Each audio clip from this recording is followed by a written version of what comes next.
Well, Lord, may the words of my mouth and may the thoughts of our hearts be acceptable in your sight, because you and you alone are our strength and our Redeemer. Amen. Well, today is the beginning of the season of Lent. Actually, Ash Wednesday is, but in terms of Sundays. And several years ago, I was doing a children's sermon, and I asked the question, what is Lent? And this little boy raised his hand very quickly and said, that's the stuff that I find in my pants pocket. I said, well, that's Lent, but what is Lent? Well, how many of you know what the word Lent means? It means spring. So Lent comes in spring. It is a season of preparation, 40 days minus Sundays. Now let me ask you, how many of you have decided to give something up or take something up for Lent? Anybody? Has anybody decided to do something differently in Lent as a way of preparing? I've decided this year that because I'm a snacker, some call that a grazer, I like to eat between meals. Can you tell? That's one nice thing about the robe. The thing that's not so good about the cincture is that it reveals the fact that I like to snack. But I have decided that in between meals I'm not going to snack. Now, if I do that, that's good for my health. But if when I feel the need to snack, I pray, that's spiritual discipline. So the other day somebody was asking me about fasting. And I said, so tell me about what you're thinking about. And they said, well, I want to give up a noon meal once a week. And I said, well, that's good. That's good for your health. But if you want it to be a spiritual activity, then you replace the food with prayer. Otherwise, it's just another form of dieting. Are you with me? So Lent is a time to spiritually prepare for Easter. And there are those who come from the tradition where, because 40 days of Lent does not include Sundays, Sunday is supposed to be a mini Easter. So on Sunday, I get to snack all day long. And that's bad for my health, and it's not so good for me spiritually because I don't pray as much. Now, I'm not talking about legalism and God's going to love you more if you do this. I'm talking about how to prepare. So today we're looking at this story from the Gospel of Luke. We're spending this year in Luke's Gospel looking at Jesus' temptation in the wilderness. And Peggy read this so well from the book of Deuteronomy about the Israelites. The Israelites were in slavery, and what did God do? God delivered them, and they were in the desert wandering for 40 years until they got to the promised land. The reason the readings are the way they are is to remind us that Jesus is doing for us what God did for Israel. God delivered them from oppression. God delivered them from slavery. God delivered them from all that they were experiencing. And the promise of Jesus is that He has come into the world to save us, to deliver us from the power of oppression and sin and death and darkness and all that is not of God. It's a new Exodus. N.T. Wright, some of you know about him from Father Terry's class. He says the most deeply formative narrative in all Judaism is the story of the Exodus, Israel's release from slavery in Egypt. Jacob's descendants have multiplied and have become slaves in Egypt. The Egyptians are harsh and bullying taskmasters. God hears the cry of His people and comes to deliver them. And that's the message of Jesus. That's the mission statement of Jesus. He has come into the world to save us, to redeem us, to rescue us. And that's the backdrop to everything we're going to be looking at in the season of Lent. Now, Lent is another season that creates the opportunity to do a lot of self-reflection. So I like what Socrates said. What did he say? Read it with me. The unexamined life is not worth living. Lent is a time to examine what's going on within our souls. What's going on deep within me. There's a book that I like. It's called Verba Signorum, in Latin, which simply means the teachings of the fathers. And this is about the early church fathers and mothers from the 1st to the 4th centuries. And I love this part of the book. A brother came to this monk and said to Abba Moses, "Give me a word." And the old man said to him, "Go into your cell, and your cell will teach you everything." What is that about? A jail cell? No, it's talking about silence and solitude. If only you and I can go into a place where there is silence and solitude long enough, the stuff of our soul will bubble up. But it requires silence and solitude. And one of the great hindrances of that is busyness. So Hugh McKay, who's a sociologist, says this: keeping busy is one sure way of postponing those basic questions about the direction of our lives. Frantic busyness can be a wonderful hiding place. If you stay busy for long enough, you might never have time to reflect on the meaning of your work or the meaning of your life. Lent is a season where we say we're going to slow down. We're going to create more opportunity for silence and solitude so that we can let the stuff of the soul bubble up. But busyness is a great way to run from that. Now, I don't know about you, but I know what it's like to be busy. And I know what it's like to use busyness as a way of escaping what's going on in my soul. Am I the only one? So, since we're in the Gospel of Luke, we're into number 2, the prelude to the public ministry. Jesus has been baptized. He's led by the Spirit to the wilderness. And when we go to Israel this fall, it's not too late to sign up. I'm going to be giving you information about Egypt shortly. But this is the place where we will go. And this is the place where it is thought that Jesus experienced the temptations from the devil. It's really thought that. I mean, there are places where, well, maybe not. This is really thought to be the place. You can't see it very well, but there's a monastery there. When I went to the Holy Land the first time, I climbed up there to the monastery, and it's kind of an austere kind of monastery because they pray 24/7, and they have a room where all the bones of the monks that have died are just right there. And they walk by it purposefully every single day as a way of saying, you're a mortal being and you will die. And I mean, to see skulls, not in some kind of order, but just randomly there, a bunch of bones, it's like, whoa.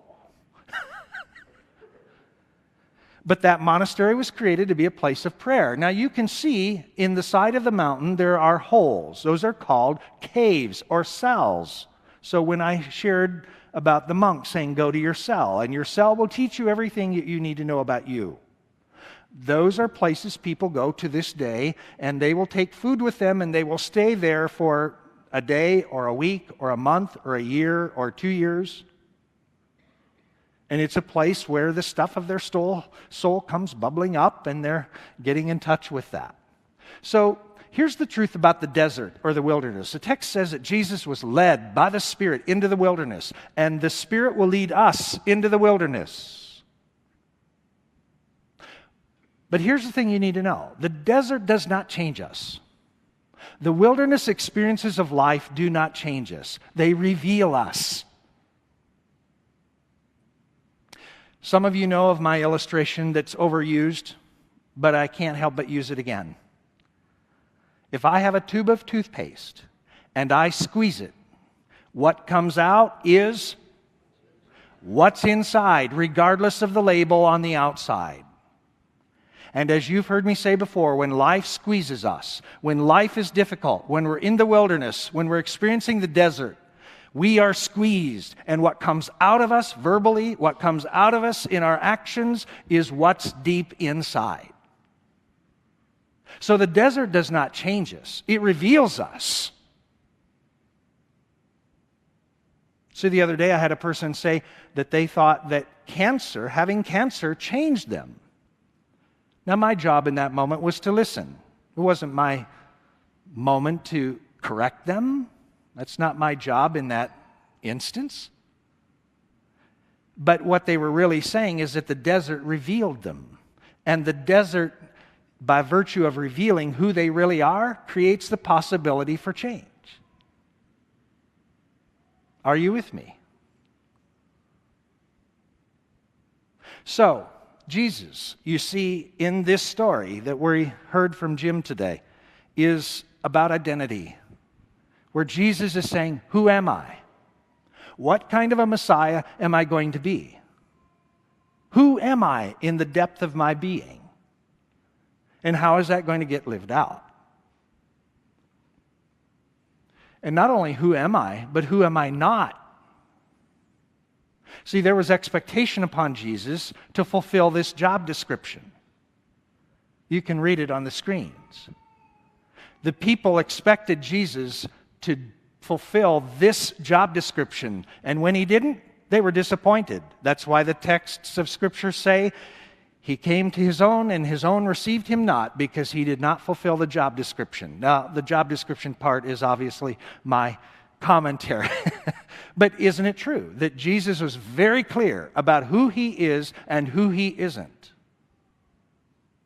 And Lent is the opportunity for you and I to get in touch with who we are and who we are not. So the tempter, this is a dark picture, but the tempter, the devil, comes. Now, this is not a sermon about the devil, but I believe that there is a force at work in this world that is evil.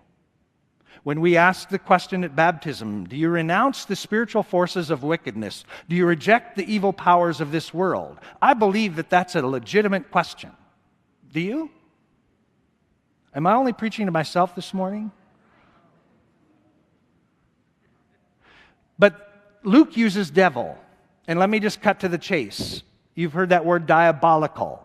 That's the same word as devil. Comes from the same root. And what does it mean? The fragmentor. It means the one who comes to create confusion. It means the one who comes to fragment so that there's chaos and confusion and a lack of clarity and that deep sense of inner turmoil. Now, have any of you been there? I have. That's the role of the tormentor, the fragmentor. And this story is a beautiful example of how that force is at work in this world to do that. But Satan, like God, not only is direct, but sometimes indirect. Sometimes the devil uses people. Sometimes the work of the devil is done in the name of the Lord.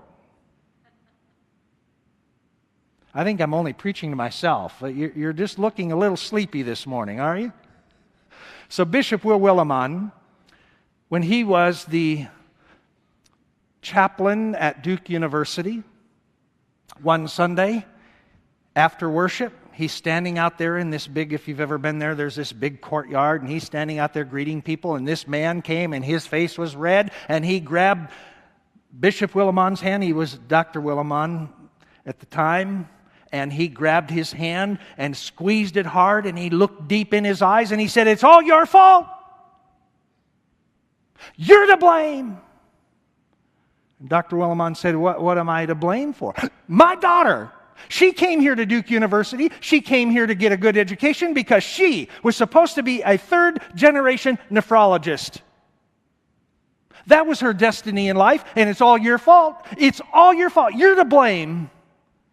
She got under your influence, and you sent her on that mission trip, and she came back and announced, "I'm no longer going to be a nephrologist. I'm going to be a missionary. It's all your fault." He said, "Well, sir, may I ask you a quick question?" "Yeah." "Did you have her baptized?" "Yes." "Did you take her to Sunday school?" "Yes." "Did you take her to worship?" "Yes." "Well, then it's not all my fault." He said, "But I didn't expect those things to do any damage."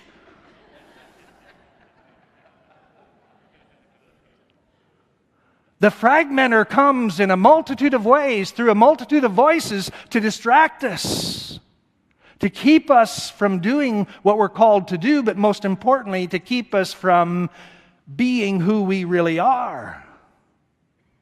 So let's look at the temptations. The first temptation If you are the Son of God, tell this stone to what? Become a loaf of bread. What's that a temptation about? It's a temptation about show us what you can do. See, this is one of the lies. Who am I? I am what I do. That's a lie. What we do matters. It matters a lot. But the truth is, our being matters more than our doing. And who we are, our identity, is not determined by what we do. And yet, have you noticed that when you're in a social gathering, it barely takes 5 minutes for people to say, well, what do you do? Right? Because they're trying to find out how valuable you are. They're trying to find out whether you're a very important person or not. And what we do determines how valuable we are. So some of you may have heard of Tony Campolo, the great Baptist preacher that goes around preaching. His wife Peggy was a stay-at-home parent, and every time she would go with her husband, she said it would not, sometimes it'd be a minute, no more than 5 minutes. Somebody would say to me, now, Peggy, Mrs. Campolo, what do you do? Well, she had a response because she got tired of people determining her value based on what she did. So here was her response. I am socializing two Homo sapiens into the dominant values of the Judeo-Christian tradition in order that they might be instruments for the transformation of the social order into the kind of eschatological utopia that God willed from the beginning of creation. And then she would say, and what do you do? Now, I have a feeling that would shut a few people up, don't you think? But the point is, the lie is that we are all we do, and therefore we're consumers. What we do determines that we live for pleasure, therefore we consume. But the truth is that we live for others. We live to contribute. So what we do matters, but not to consume, but to serve, to contribute. That's why John Wesley, the founder of Methodism, had that saying, we ought to make all the money we can. We ought to save all the money that we can in order to give all the money that we can. See, if you're hearing me as saying, well, I should just be completely idle, that's not what I'm suggesting. I'm saying get in touch with the fact that your identity is not rooted in what you do, but what you do matters because it is an opportunity to contribute. Here's the second temptation. Then leading him to a height, the devil showed him in a moment of time all the kingdoms of the world. And the diabolical force, the tempter, the fragmenter said, I will give you all the power and the glory of these kingdoms, for it has been given to me. That's the first lie in this temptation. But what was he tempting Jesus to do? Rather than base his identity on who God had created him to be,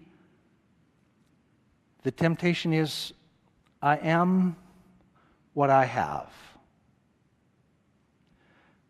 The lie is that we live for power. The truth is that we live to serve. Jesus said, I have not come to be served. I have come to serve and to give my life as a ransom for many. So if God has entrusted you with power, it's the equivalent of putting an atomic bomb into your hands. Power can be used to serve, or it can be used to serve the ego. It can build up or it can tear down. It has the power to destroy. It has the power to create. Third temptation. Throw yourself down from here, for Scripture says he will put his angels in charge of you to guard you. What's this a temptation about? Who am I? I am what other people say about me. And why is that a temptation here? If you look at this, why does that connect with I am what other people say about me? Because if I take risks and those risks pay off, people will applaud me and they will laud me and they will reward me. But if I do something stupid, people will crucify me. Our son Luke goes to SIU, Southern Illinois, in Carbondale. This is their men's basketball coach, Barry Hinson. They were expected to win the Missouri Valley Conference tournament, which is going on now. Wichita State used to be in that conference, and it's called Arch Madness in St. Louis. They lost to a buzzer beater the other night, and the crowd shouted loudly, U-S-U-C-K, U-S-U-C-K, over and over and over, as he was leaving the court. And he walked into the press conference room and resigned. You see, when life's going great and people are applauding you, you can be on top of the world. But when life is not going great and you do something stupid, people will tend to turn on you. And even if you don't do something stupid, you might lose. Here's the lie. The lie is that we live passively. I'm not responsible for my life and my actions. The truth is that we live actively. We cooperate with God's grace. And let me show you a picture. Steve Cohen and I received this from Christina Cucaruda. This is from their vacation place in Mexico. Look at the man on top of this rock. It's hard to see this very well, but there's 3 feet of water below, and he's getting ready to jump. Now, if he jumps and he's okay, somebody's going to applaud him. If he jumps and hurts himself, what are people going to say? You stupid idiot. Are you with me? If Jesus throws himself off and God protects him, way, Jesus, go, Jesus. If he jumps off and God says, why did you do that stupid thing? You with me?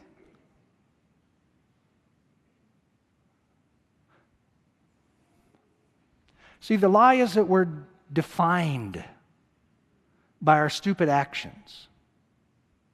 The truth is we are who we are by the grace of God, and we trust God for our reputation. Do you hear the difference? The lie is that we're not only defined by our stupid actions or by our wise living. You see, that's a trap as well. If people laud you as a wise one, the trap is, look at me, I'm doing quite well. That is a dangerous trap. Because all we are is defined by the grace of God. All that we have is a gift from the grace of God. And we trust God for our reputation. So Jesus' response in each of these instances was to say, it's all about worship, Satan, devil. And what does worship mean? It's what we ascribe ultimate worth to. The word worship means in its core, worthship.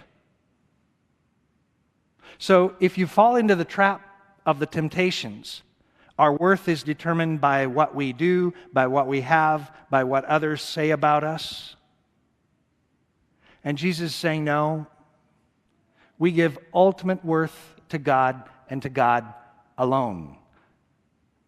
Because if we invest our time, talents, money, energy, emotions, enthusiasm into anything other, now this does not mean that we shouldn't better ourselves. It doesn't mean that we shouldn't be the best you that you've been created to be. It simply means that where we put our time, energy, and money will determine what we really worship. And according to the Bible, those things that get in the way of that is called what? Idolatry. So, what do we worship? Do we worship our jobs, our power, our possessions, our reputation? Here's the bottom line. Jesus went into the wilderness, led by the Spirit, to test this one thing. Who are you, Jesus? And what did the Father speak over him at his baptism in the chapter right before this happened? You are my beloved Son. With you I am well pleased. That was Jesus' identity, and that's our identity. And nothing else defines us. Nothing.